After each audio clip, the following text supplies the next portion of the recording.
앉아주시기 바랍니다. 야곱, 친숙한 이름이죠. 야고보라고도 부르는데 원래 이스라엘의 12지파 중에 하나님께서 은혜를 베풀어서 조상들의 이름을 딴 사람들이 많이 나왔습니다. 그 중에 이제 야고보는 어떻게 보면은 좋은 모습으로 등장하는 반면에 어떻게 보면은 또 그렇지 않은 점도 보여주고 있는 이름이죠. 이전의 사람하고 새 사람하고 많이 변한 그런 인물로서 이름이 우리에게 보여주시는 것도 참 특이하지요. 속이는 자였다가 나중에 이스라엘이라고 하는 이름으로 바뀌어졌는데 하나님을 온전히 만나기 전에는 자기 꾀를 따라서 자기가 가지고 있는 목적을 위하여서 모든 방법들을 다 사용했던 사람이었는데 야복강에서 하나님을 만나면서 모든 걸 다 하나님 앞에 내려놓고 완전히 새롭게 변화된 사람이 되어서 하나님의 모든 복을 받은 사람이 되었습니다. 음향 좀 울리는데 조절해 주시기 바랍니다. 근데 그 야고보가 처음에는 예수님의 동생으로서 예수님이 귀신 들렸다고 하는 말을 여러 번 듣고 다른 형제들하고 같이 예수님을 붙잡아다가 집에다가 그냥 가둬놓으려고 찾아다녔던 사람입니다. 그런데 교회 탄생 때부터 교회 기둥으로 자리를 잡기 시작하고 결국에 가서는 다른 11사도들이 있는 때부터 교회 최고 책임자가 될 정도로 요즘 말하면 엄청 빠르게 성공한 사람이 되었습니다. 사도행전 12장에서부터 벌써 다른 모든 사도들보다도 큰 영향력을 끼치는 사람으로 등장합니다. 15장에서는 이방인들에게 어떻게 구원의 복음을 확정을 해줘야 될까 할 때 최고 지도자로 그의 하나님이 주신 권한을 사용하는 것을 볼 수가 있습니다. 근데 그 야고보가 이렇게 위대한 인물이 된 배경에는 그가 항상 무릎을 꿇고 기도했다고 전승이 말해주고 있습니다. 근데 이 야고보를 가리켜서 기도하는 사람이라 해가지고 약대 무릎을 가진 자라고 표현을 합니다. 약대는 키가 되게 크기 때문에 짐을 실으려면은 무릎을 꿇려야만 됩니다. 그리고 먼지를 가지요. 힘든 사막길을 갑니다. 그리고 난 뒤에 그가 짐을 다시 내려야 할 때도 무릎을 꿇려서 짐을 내리게 됩니다. 이걸 우리가 영적으로 가만히 비유를 해보자면은 우리가 하나님 앞에서 하나님 나라를 위하여 멍에를 쥐고 살아가는데 얼마만큼 짐을 부담하느냐에 따라서 하나님의 일에 칭찬받는 정도가 달라진다는 것을 보여주고 있습니다. 그런데 짐을 많이 실으려면 하나님 나라에 대한 영혼에 대한 교회에 대한 부담을 많이 부담하려면은 어쩔 수 없이 무릎을 꿇어야 그것이 가능하다고 하는 사실을 보여줍니다. 무릎을 꿇는다는 것은 하나님 앞에 겸손해지는 겁니다. 그래야만 하나님이 우리 어깨 위에 하나님을 위한 더 많은 짐을 실어주실 수가 있다는 겁니다. 뻣뻣하게 서 있으면은 그러면은 짐 싣기가 곤란하죠. 그 짐을 싣고 사막 같은 그 먼 길, 험한 길을 가려면은 기도하는 길밖에는 이길 수 있는 길이 없다는 것을 보여주시고 있습니다. 그렇게 기도하고 어느 땐가는 그 짐을 내려놓게 될 때에 그 한 모든 일에 대한 성취와 또 칭찬에 대한 것을 돌려받게 된다는 것을 가르쳐주고 있는 인물이 야곱입니다. 그래서 오늘도 저와 여러분들이 이 말씀 안에서 은혜를 받고 하나님 나라에 대한 짐을 좀 더 많이 지시기를 예수님의 이름으로 축원합니다. 이 형제 저 형제, 이 영혼 저 영혼, 이 문제 저 문제, 더 많은 짐들을 어깨에 짊어지시기 위해서는 주님 앞에서 겸손하게 무릎을 꿇는 법을 배우고 늘 그 가운데서 살아가시는 그런 분들 되시고, 저도 그런 분들을 본받아서 좀 더 하나님 앞에 온전한 사람으로 주님 섬기기를 원합니다. 오늘 이 본문의 말씀에 보시면은 하나님께서 교만한 자는 물리치시고 겸손한 자는 은혜를 주신다라고 말씀을 하십니다. 그 뒤에 이어지는 말씀에 보면은 하나님께 순복하고 마귀에게 대적하라고 말씀하시고, 하나님을 가까이 하고 마귀를 멀리하고 물리치라라는 말씀을 합니다. 그런데 오늘날은 우리가 사실 마귀가 어디 있는지 또 무슨 일을 하는지 잘 알지를 못합니다. 없는 것 같기도 하고 있는 것 같기도 하고, 뭔가 마귀가 하는 일이 있는 것 같기도 하고 아닌 것 같기도 하고, 이런 일들이 우리의 삶 가운데서는 끊임없이 이어지고 있습니다. 그런데 우리가 성경 말씀을 바로 알고 보면은 사탄 마귀는 여전히 야고보가 12지파 형제들에게 편지하면서 그들한테 마귀를 대적하라고 말씀하신 것처럼, 오늘날 하나님의 말씀을 믿고 섬기는 사람들 사이에서도 마귀가 틈을 타고 역사를 하고 이용을 하고, 우리는 이용을 당해서 이모저모로 어려움들을 스스로 취하기도 하고 남한테 끼치기도 하는 것을 볼 수가 있습니다. 그래서 마귀가 어떻게 존재하고 역사하는지를 살펴보는 것은 우리의 삶을 제대로 승리하게 할 수 있는 좋은 지혜인 줄로 믿습니다. 아멘. 마귀가 누굴까요? 사단이 누굴까요? 성경에 보면은 사탄 마귀라는 말로 씁니다. 같이 쓸 때가 많아요. 사탄 마귀 또는 사단이라고만 쓰기도 하고 마귀로만 쓰기도 하는데요. 사탄 마귀는 본래 성경의 말씀에 보면은 굉장히 대단한 존재였다는 것을 보여주고 있습니다. 그런데 그러한 존재를 사단이라고 부른 것은 원래 히브리어로 사탄이라고 하는 말을 이제 헬라어로는 사타나스라고 하는 말로 음을 따라서 번역을 해서 부르게 된 겁니다. 히브리어를 가지고 헬라어로 음력을 했다 하는 말은 고대 히브리어를 쓰던 그때부터 이것이 역사를 했다는 거예요. 그 녀석이 계속해서 신약시대도 역사하고 오늘날까지도 계속해서 역사한다. 그래서 히브리어에서 헬라어로, 헬라어에서 또 여러 가지 언어로 번역한 말 속에서도 여전히 우리는 처음에 히브리어를 썼던 사탄을 사탄이라고 부르고 있다는 겁니다. 마귀라고 하는 말은 헬라어로는 디아볼로스라고 하는 단어를 쓰는데요.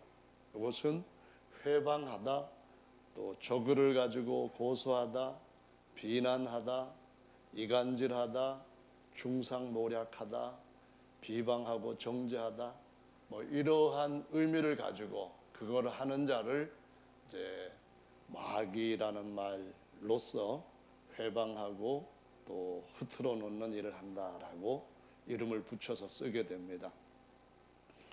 이 마귀가 어떤 존재인가 하면은 상당히 뛰어난 존재입니다. 우리 인간이 만들 수 있는 최고의 명작 또는 걸작이라고 한다면은 뭐일 것 같습니까? 핸드폰입니까? 아니면은 우주에 띄워놓는 인공위성입니까? 가장 뛰어난 존재는 사실은 인공 로봇이라고 할 수가 있습니다. 오늘날 인공 로봇은 사람들의 능력 한계를 추월하고 있습니다. 그래서 앞으로 중요한 자리에는 인간 로봇들이 다 자리를 잡게 될 것이고요. 결국은 성전에도 인간 로봇이 자리를 잡게 되고 온 세계를 통치할 때가 온다고 경고의 말씀을 주시고 있습니다. 인공 로봇은 사람이 만든 걸작으로서 사람의 능력을 능가하고 더 나아가서는 우리를 불안하게 하는 것이 언젠가 이것들이 인간을 지배하는 때 반역해서 인간의 존재를 위협하고 인간을 부리는 이런 세계가 오질 않나 해서 실제로 많은 이 인공지능에 대해 연구하는 전문가들은 우려하고 경고하고 있습니다. 만약에 인간이 만든 로봇한테 지배를 받게 된다면은 이거는 있을 수 없는 끔찍한 일이라고 모두가 다 두려워할 것입니다. 그런데 사탄 마귀라고 하는 자는 본래 천사들 중에서도 최고의 천사였습니다. 하나님은 사람을 만드시기 전에 천사들을 만드셨는데 하나님은 전지하신 분이고 전능하신 분이라고 여러 성경에서 묘사하고 있습니다. 전지하다고 하는 말은 무슨 말이냐면은 인공지능이 가지고 있는 능력과는 비교가 안 될 정도로 모든 것을 다 아는 겁니다. 인공지능이 그냥 폭망하게 할 수 있는 지식도 갖고 계시는 분이고 인공지능이 깡통이 돼버릴 수 있도록 하는 그런 지식도 가지고 있는 분이시고요. 그분이 하나님께서 아시는 능력 안에서 얼마나 대단한 존재를 만드실 수 있을까 하는 것을 아시고 그걸 구상하시고 그것을 만드셨는데 그것은 전능한 능력이 없으면은 절대로 만들지 못하는 겁니다. 그런데 전능하신 능력으로 그 전제하신 구상대로 피조물을 얻으셨는데 그것이 바로 천사라고 하는 존재입니다. 그래서 이 천사들 중에서도 능력이나 권세의 정도가 달라서 천사장들이 있고 최고의 대천사장이 있다는 것을 가르치고 있습니다. 그래서 우리가 사단 마귀에 대해서 생각을 할 때 무지한 것과 속고 있는 것이 있다는 것을 인식을 해야 됩니다. 그게 무슨 말이냐면은 사탄 마귀를 대부분의 사람들은 저 돌멩이 가지고 칼을 만들어 쓰고 망치를 만들어 쓰던 그런 어떤 문명이 갑자기 홍수에 파괴되었던 그 시대 사람들 수준 정도로 생각하는 경향이 아주 강하게 있습니다. 사탄 마귀 그냥 가죽 옷 입고 불 못 피워 가지고 대화도 안 되는 뭐 이상한 소리 내는 사람들 시대에 어떤 가치 있던 그러한 존재들 정도로만 생각하는데요. 절대로 그것이 아닙니다. 사탄 마귀는 정말로 지혜와 지식과 재능과 모략, 총명 이런 것들이 하나님께서 만드실 수 있는 최고의 존재로 다 갖추고 있는 존재라고 하는 사실을 알아야 됩니다.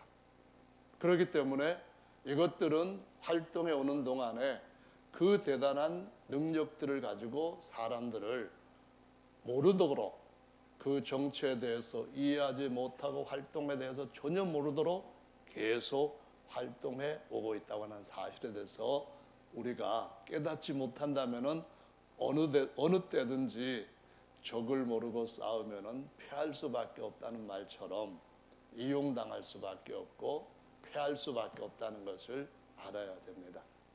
요즘 보면 어떤 사람들은 정치 구단이니 뭐 이런 표현으로 아주 꾀가 대단하다고 사람들한테 알려지고 있습니다.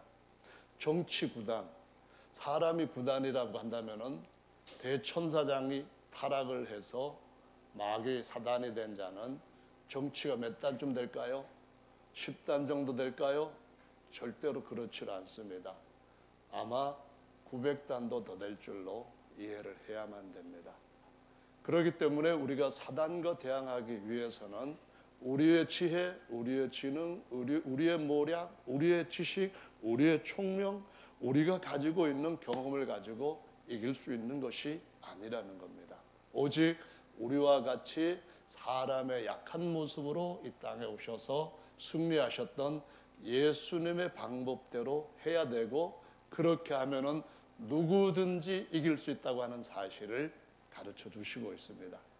아멘.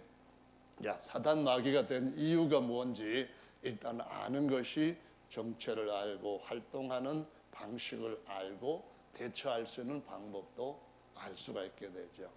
성경의 말씀에 보시면은 사단이 된 동기가 이사야 14장 말씀에 11절부터 15절에 기록한 말씀을 볼 수가 있습니다. 11절부터 보시면은 내 영화가 음부에 떨어졌으며 너의 비파 소리까지로다. 구더기가 내 안에 깔리며 지렁이가 너를 덮었도다. 이 말씀은 당시에 아주 뛰어난 정복자였던 바벨론 왕을 빗대 가지고 세상 임금으로 가만히 역사하고 있는 바벨론 왕 뒤에서 바벨론 왕을 꼭두각시처럼 사용하고 있는 그러한 사탄 마귀를 사람들이 알게 하게끔 바벨론 왕에 대해서 묘사를 함으로써 그 정체를 우리에게 알려주고 있습니다. 12절에 보면은 그래서 너 아침의 아들 계명성이여 라고 표현합니다. 아침의 아들의 말은 금성 또는 아주 뛰어난 그런 빛의 아들 이런 의미로서 아침의 아들 계명성이라고 표현합니다. 어찌 그리 하늘에서 떨어졌으며, 하늘에서 떨어졌다는 말은 하나님께서 천사들을 지으셨을 때에 천사들이 있던 하늘이 있고, 그 다음에 아담을 지으셨을 때에 아담과 또 지구상에서 존재하는 것들이 상관할 수 있는 그러한 또 하늘이 있다고 하는 것을 보여주시는데, 최고의 천사장이 자기가 있던 하늘에서 떨어졌다는 겁니다. 왜 떨어졌는가 보니까 더 높은 하늘로 올라가려고 하는 마음을 가졌다가 결국은 더 낮은 곳으로 떨어지고 완전히 낮은 곳으로 처박히게 되었다라는 말씀을 하고 있습니다. 에스겔서 말씀에도 보시면은 28장에 나오는데 12절부터 이 말씀이 기록되어 있습니다. 너는 기름 부음을 받은 그룹이라고 말하는데, 이 그룹이라고 하는 말은 하나님께서 사람들이나 피조물 앞에 자신의 임재를 나타내실 때에 광채로 그분의 계심을 보여주십니다. 그런데 이러한 하나님이 혼자 가만히 계시면은 그 위엄이 피조물 앞에 뭐랄까요? 충분히 인식되지 못할 수 있어서 권세, 권위, 위임 이런 것들, 위엄 같은 것들을 나타내기 위해서 대단한 존재들이 옆에서 보호자하는 것으로 모습을 보여주십니다.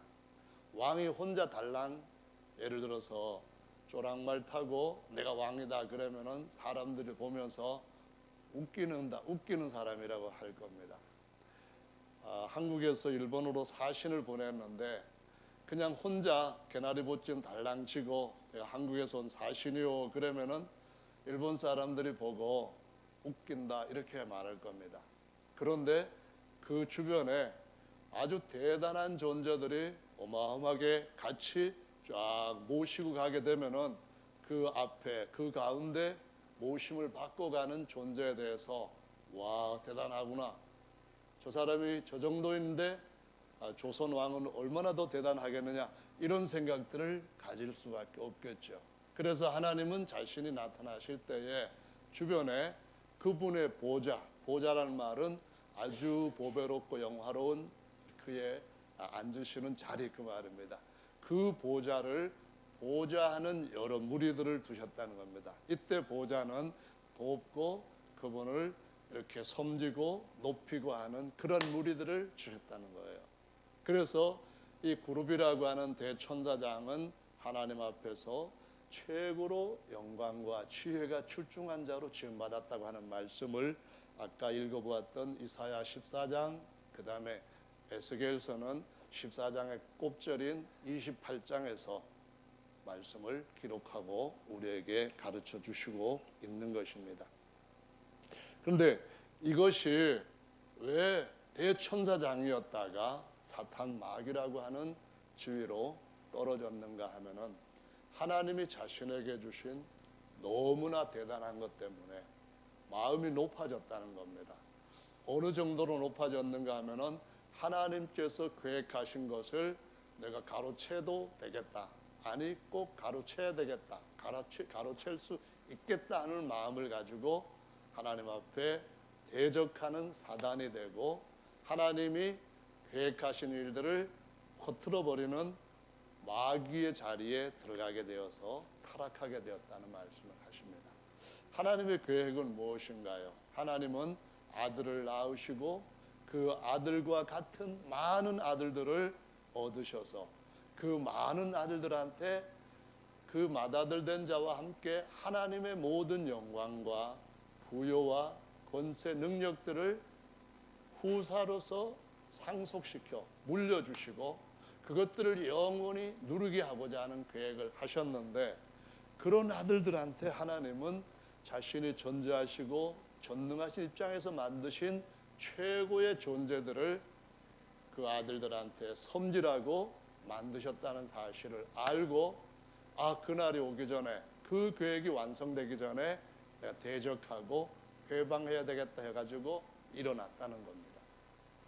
하나님께서 우리 인생들을 얼마나 놀라운 목적을 가지고 지으셨고 얼마 후에는 얼마나 대단한 자리에 높이실 것인가 하는 것을 아는 것이 정말로 참된 지식이고 그 길을 어떻게 바르게 따라가서 하나님이 앉히시고자 하시는 자리에 앉는지를 바로 찾아가는 것이 진정한 지혜라는 사실을 저와 여러분들이 깨달아야만 됩니다. 그래서 결국은 우리가 그리스도와 함께하는 하나님의 후사요 그와 함께 영광을 누릴 자들이고 그러기 위해서는 그가 고생을 했던 것처럼 고난을 받으신 것처럼 우리들도 고난받는 것이 나쁜 게 아니고 당연한 것이고 더 많은 영광을 받을 수 있는 기회이니까 이 기회를 어리석게 놓치지 말라라고 가르쳐 주시고 있는 것입니다. 오늘 본문 말씀에 보시면은 하나님을 가까이 하라라는 말씀을 하시고 사단을 대적하라라는 말씀을 하십니다. 하나님을 가까이 하는 것은 우리가 우리 자신을 주님 앞에서 내가 하나님 앞에 아무것도 아니다 하는 사실을 그대로 아는 겁니다. 주제를 알고 분수를 아는 겁니다. 성경은 말씀하시기를 너희가 뭐냐? 야고보가 말할 때는 이렇게 말합니다. 이슬에 맺혀 있는 안개와 같다라고 말합니다. 아침에 해가 뜨면은 모든 안개가 사라지는 것처럼 너희 인생도 뭐 대단하다고 한 것처럼 날고 긴다고 하는 것처럼 잠깐 설치기는 것 같았는데 눈을 떠보니까 사실은 아무것도 아닌 사라지는 것들이라고 말씀합니다. 그래서 초로 인생이라고도 말하고 때로는 하루살이 같은 인생이라고도 말을 하는 건데요. 우리가 분수가 무엇인지를 알아야 된다는 것은 우리가 범죄함으로 죄에게 지배를 받고 죄를 왕으로 섬기는 그 일이 얼마나 무가치하고 얼마나 참혹하고 미래에 우리에게 돌아올 그 모든 일한 대가가 얼마나 고통스러운지를 아는 것입니다. 분수라고 하는 것은 바로 그런 것이고 주제를 안다고 하는 것은 그러기 때문에 하나님께서 우리를 어떤 신분으로 바꿔가려고 하시는지 그것에 대해서 바로 알라는 겁니다. 진리대로 알라는 겁니다. 우리가 가져야 할 신분, 잃어버렸던 신분의 회복뿐만 아니라 본래 하나님이 예정하신 더 존귀한 신분의 그 바른 정체가 무엇인지를 알고 그 정체성에 따라서 그 자존감을 가지고 살아가야 된다 하는 것을 가르쳐 주시고 있는 것입니다. 그래서 저와 여러분들이 알아야 될 것은 사탄 마귀는 정말 인간이 만든 최고의 인간 지능 로봇보다도 뛰어나다고 하는 사실을 이해하셔야 된다는 겁니다. 그리고 그것을 이겨야 되고 우리는 그리스도 예수님과 같이 이기고 난 뒤에 우리에게 주께서 돌려주실 아버지가 아들에게 물려주시는 유업이 무엇인지를 알고 그거를 바라보아야지 쓸데없이 마음이 높아져 가지고 엉뚱한 것을 쫓아가다가 좋은 것들 다 놓치는 어리석음에 떨어지지 않도록 해야 된다고 가르쳐 주시는 거죠.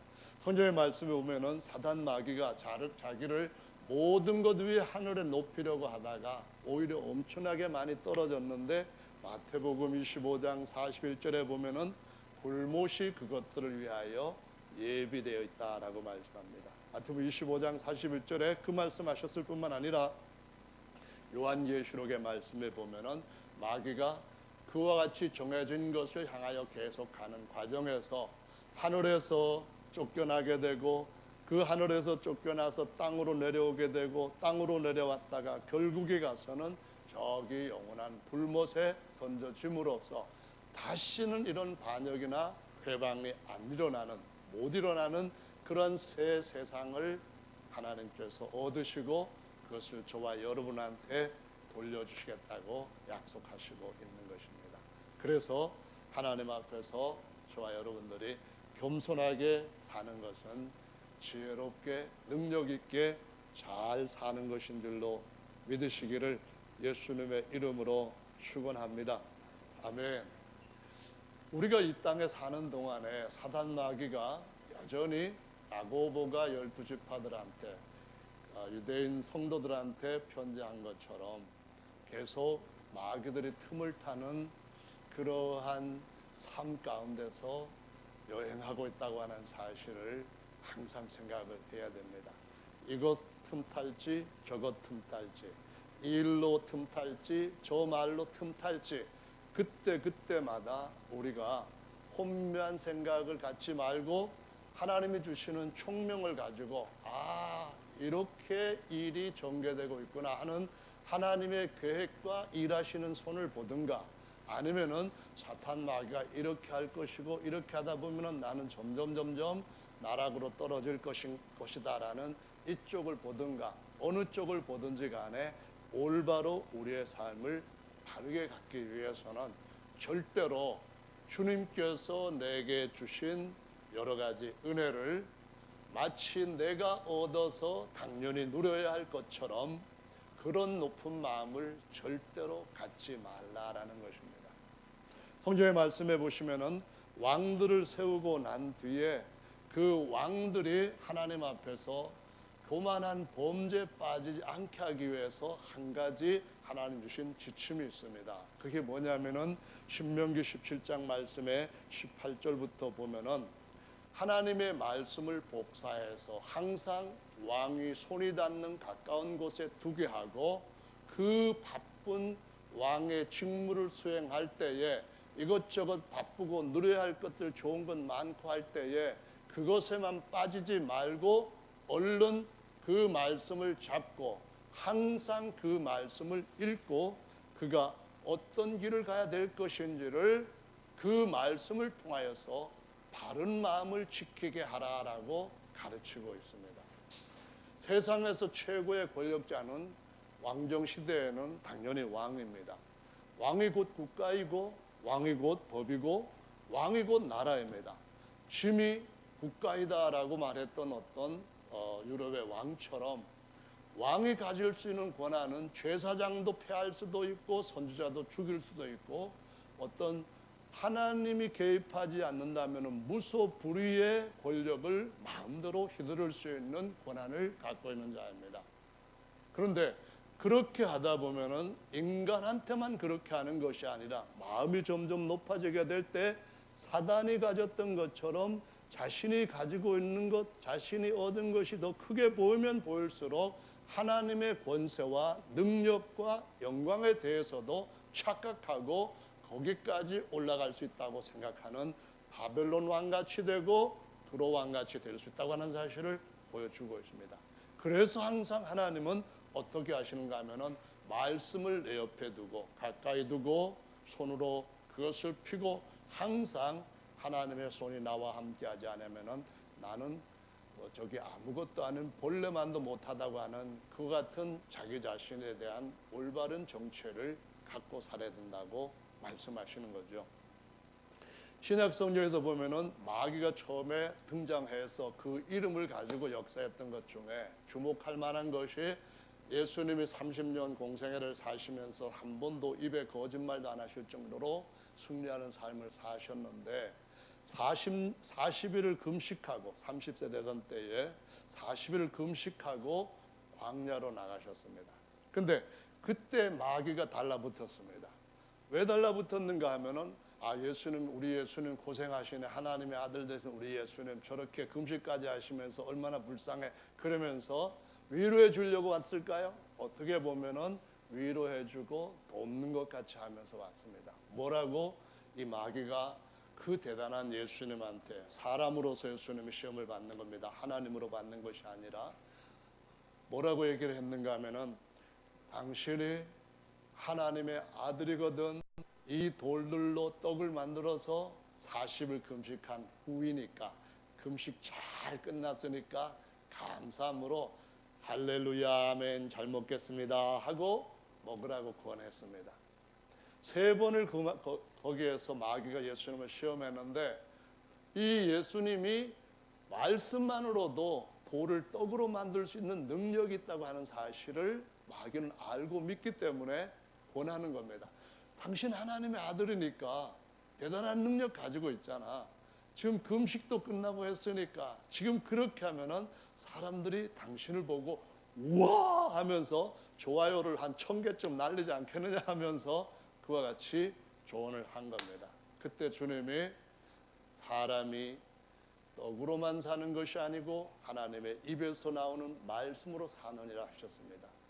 세상에서 우리가 살아가는 가장 가까운 방법은 말씀을 곁에 들고 부지런히 읽고 묵상하는 겁니다.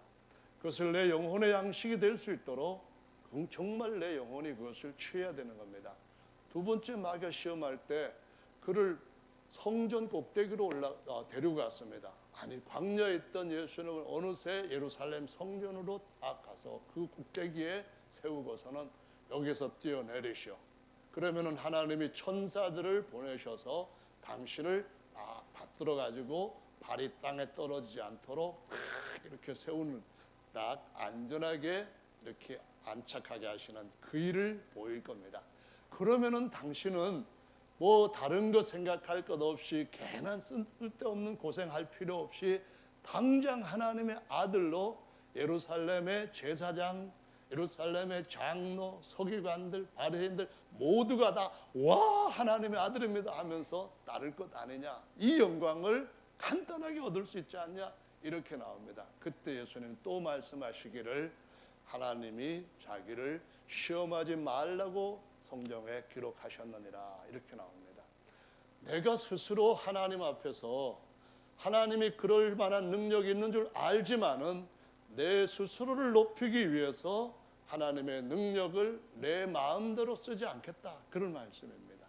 하나님께서 나를 십자가에서 모든 사람의 죄를 대신하게끔 보내신 일을 내가 알고 왔는데, 내가 그 길을 떠나서 내 스스로 사람들 앞에 그냥 곧장 직행으로 아주 완전 고속으로 하나님의 아들로 인정되는 것을 원치 않는다는 겁니다. 그분은 육체로는 다윗의 후손으로 나셨지만은 사망 가운데 부활하시는 성결의 영으로 말미암아 하나님의 아들로 인정되셨다고 하는데, 하나님의 아들로 인정받는 과정은 뛰어내려서 천사들까지 받들어주는 그 상황이 아니라 예수님의 십자가를 지심으로 모든 사람들을 대신해서 그 저주와 고통, 그 죽음에 대한 것들을 다 풀어주시는 이 길이 주님께서 내게 주신 영광을 얻는 길이라고 선언하시는 겁니다. 3번째 마귀가 또 시험을 하는데 뭘 하는가 하면은 천하 만국의 영광을 한꺼번에 다 보여주셨습니다. 한꺼번에 주셨습니다 아니라 다 보여드렸습니다. 그러면서 딱 하는 말이, 내게 한번 경배하기만 하면은 내가 이 시간에 다 소유권을 당신한테로 넘겼다. 자, 사인만 하면 되니까 경배, 나한테 한 번만 경배합니다.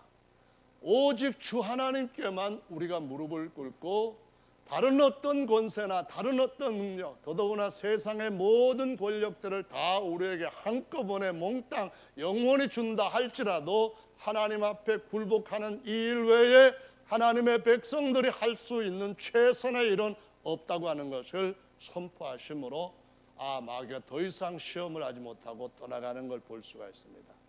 거기에서 우리가 알 수 있는 것은 첫째로 말씀에 우리 가까이 있어야 된다는 것입니다.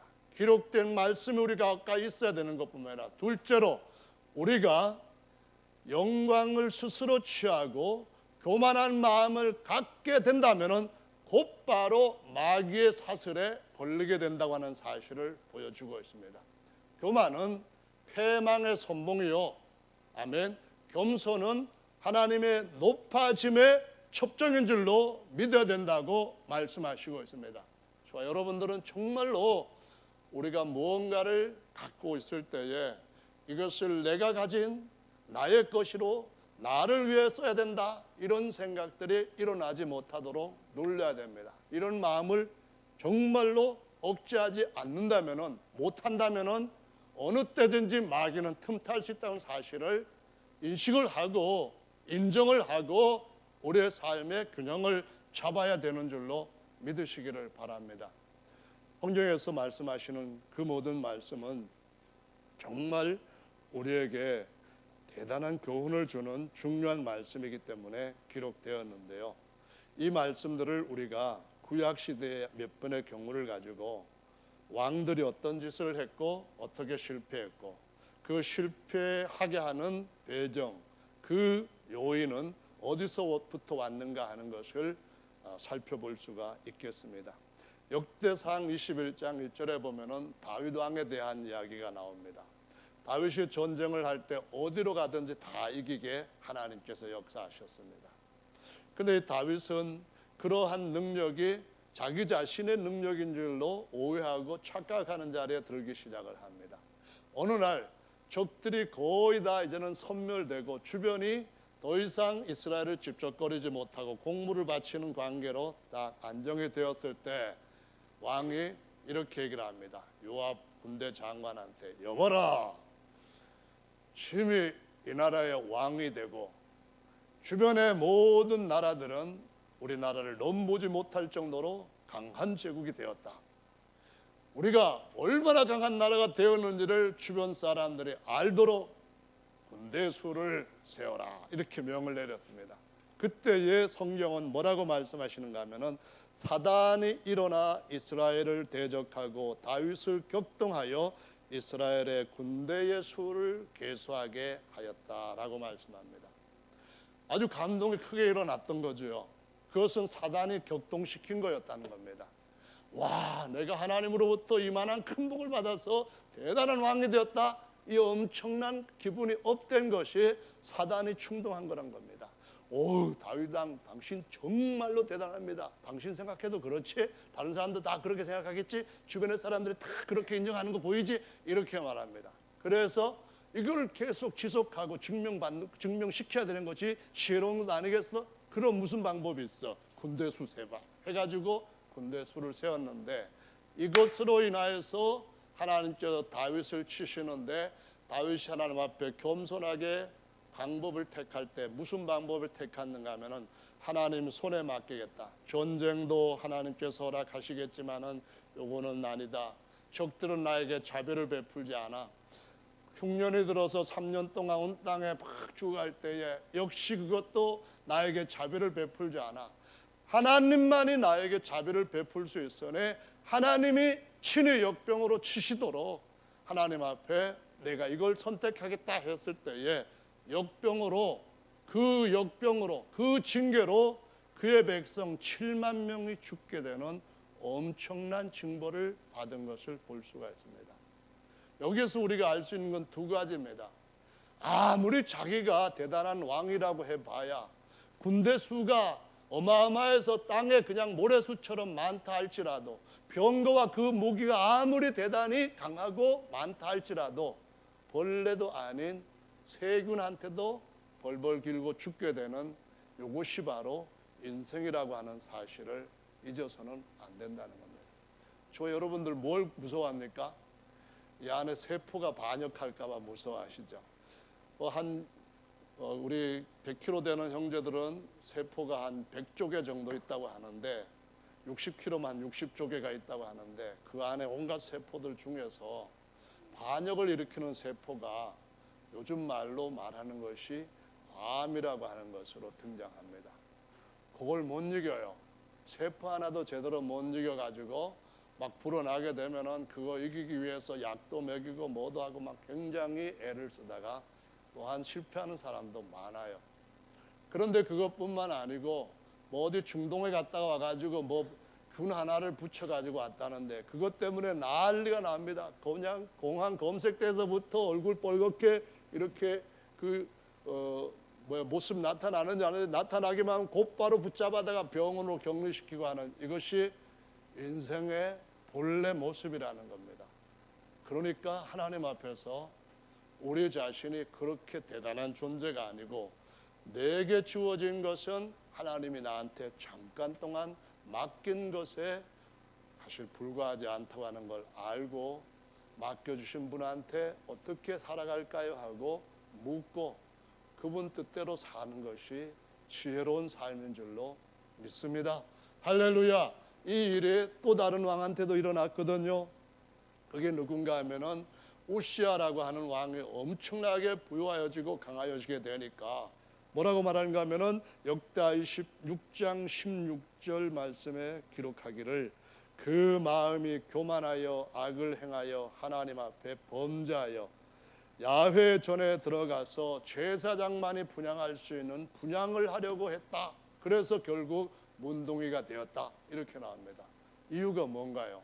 복을 많이 받았기 때문에. 그럼 복 많이 받는다고 다 그런가요?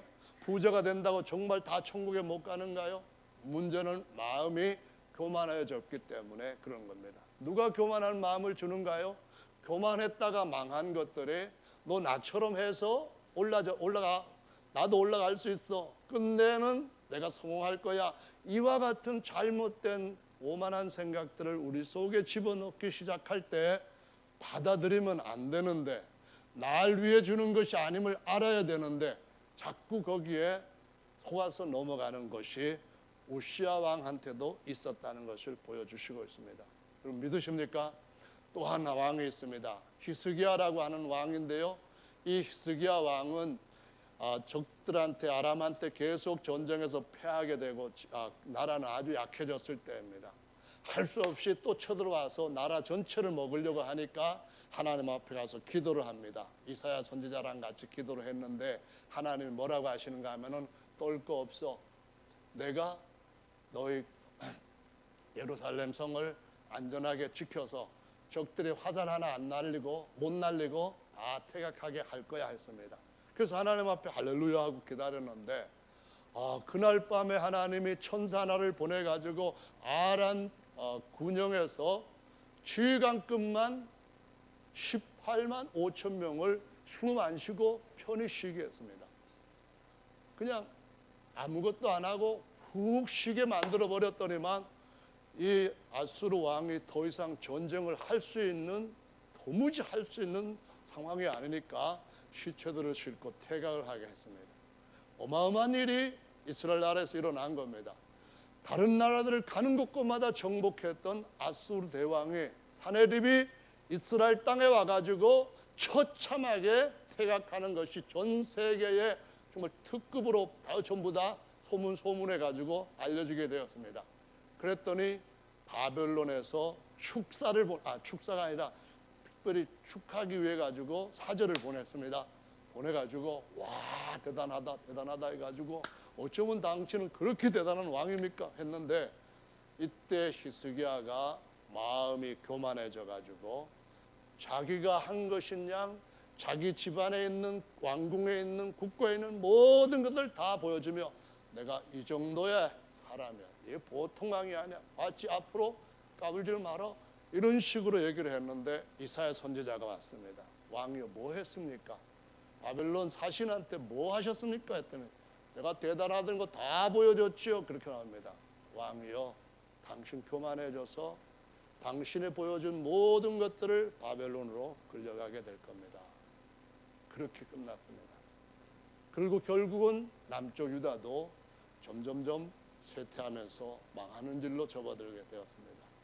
성도 여러분, 우리가 마귀와 싸우려면 제일 먼저 중요한 것은 마음을 겸손하게 지키시는 것인 줄로 믿으시기 바랍니다. 잘난 척하면 안 됩니다. 내가 뭐 대단했다. 내가 뭐 대단한 거 갖고 있다. 내가 갖고 있는 내 것이라면 전부 다 도둑질한 겁니다.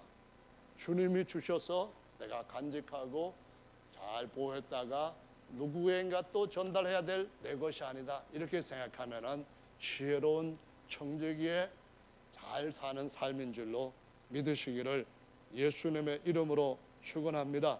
할렐루야, 아멘. 신약에도 보면은 제일 뛰어난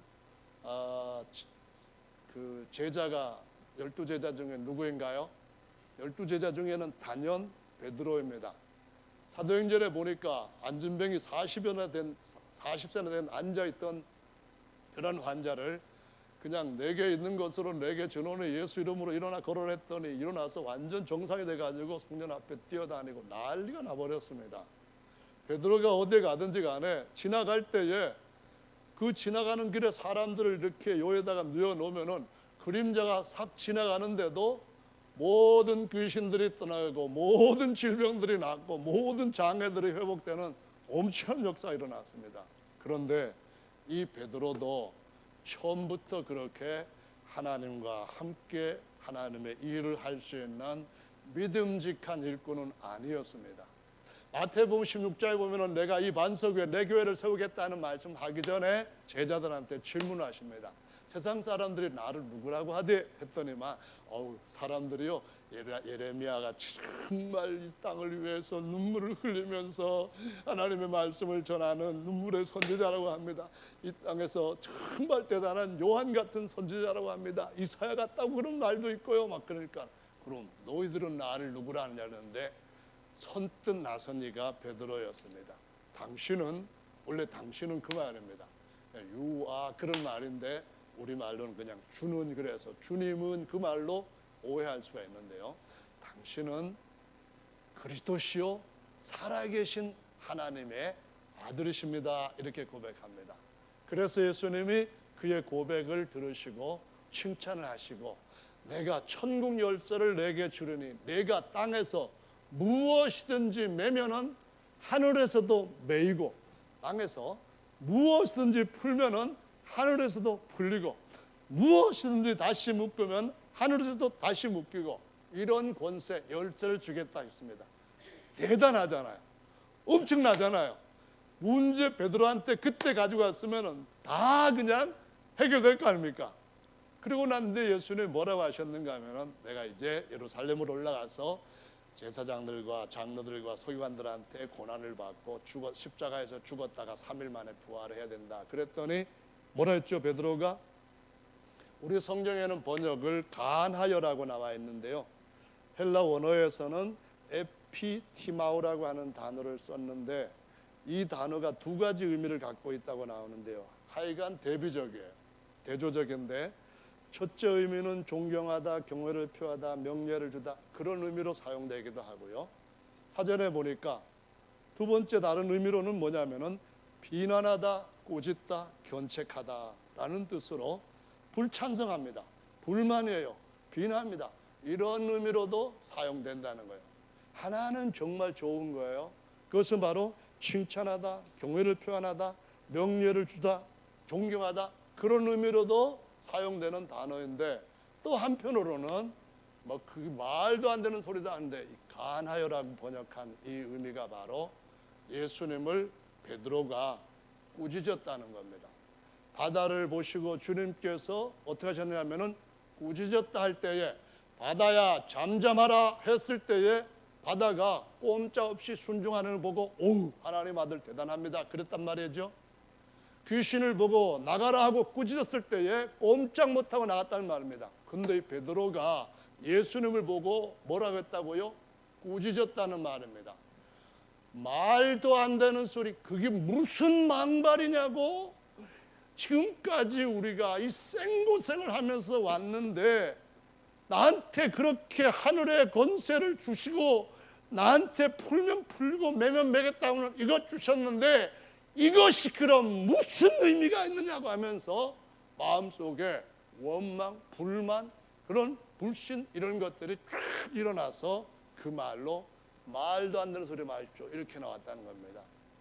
우리가 올바로 주님 앞에 살려면은 이 단어를 그러니까 에피티마우라는 단어를 어떻게 사용해야 되냐면은 주님 맞습니다.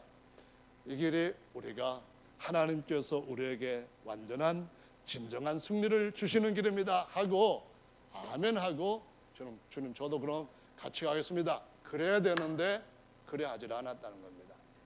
예수님이 베드로에게 뭐라고 하셨는가 하면은 베드로야 내 뒤로 물러가라. 이 말은 속된 말로 하면은 내 뒤로 꺼져 이 말입니다. 내 뒤에 가서 푹 죽어 그 말입니다. 내 뒤에 처박혀 있어 그 말입니다. 지금 내가 하나님의 일을 생각하지 않고 사람의 일을 생각하는 자란다. 그러면서 너는 날 돕는다고 나섰냐? 사실은 네가 높아져 가지고 교만할 마음에 그것 가지고 지금 더 너의 욕심 챙기기 위해 가지고 나한테 그렇게 하지 말고 널 위해서 종로를 하다 그 말이지 이 말씀입니다. 성도 여러분, 칭찬받았을 때에 하나님 앞에 마음을 겸손하게 갖는 것이 마귀와 싸울 수 있는 지혜인 줄로 믿으시기 바랍니다. 뭔가 대단한 일을 했을 때 이거 제가 한 것 아닙니다. 베드로가 그랬잖아요. 나중에 변화돼 갖고 우리의 경건함이라든가 우리의 하나님의 헌신함이라든가 우리가 뭐 대단한 것 가지고 한 줄로 왜 이상하게 보느냐. 이 사람이 예수님의 이름을 믿음으로 그 믿음이 그 이름의 권세가 이렇게 한 것인데 우리를 이상하게 대단한 것으로 보지 말라 이랬던 거와 반대되는 그 모습이 여기에 마태복음 16장에서 교회를 세우시겠다는 말씀 바로 뒤에 이어지는 걸 볼 수가 있습니다. 말씀은 예수님이 자기를 주님 앞에 내려놓고 우리 자신이 어떤 일에 죽어야 된다면 주님의 일에 내가 미랄이 된다면 더 많은 열매를 얻을 수 있다고 하신 것이 주님께서 우리에게 원하신 뜻이라고 알게 된다면 깨닫게 된다면 믿어진다면 그렇게 할 때에 주님은 그때 베드로가 했던 실수가 아닌 더 완전한 대단한 일들을 우리에게 믿고 계속 맡기실 수가 있게 되는 줄로 믿습니다. 할렐루야. 근데 지금 설명을 이제 반은 했는데 많이 하면은 그러면은 이 안에서 은혜 받을 만한 그런 분들이 줄어들 것 같아요. 그래서 일단은 오전 말씀은 여기에서 마무리하도록 하겠습니다. 말씀을 가까이 하시기를 바랍니다. 여러분 자신을 위하여 싸우지 말고 여러분 자신을 하나님의 의의 병기로 쓰는 방법이 무엇인지를 늘 찾으시면은 하나님께서 자신의 능력과 자신의 권세로 우리를 높이실 줄로 믿으시기를 바랍니다. 우리 스스로 높아지려고 하는 마음은 하나님께서 주신 마음이 아니라 우리의 대적들이 자기와 같이 우리를 영원히 처박히게 하기 위하여서 주는 강교한 아주 못된 전략인 줄로 알고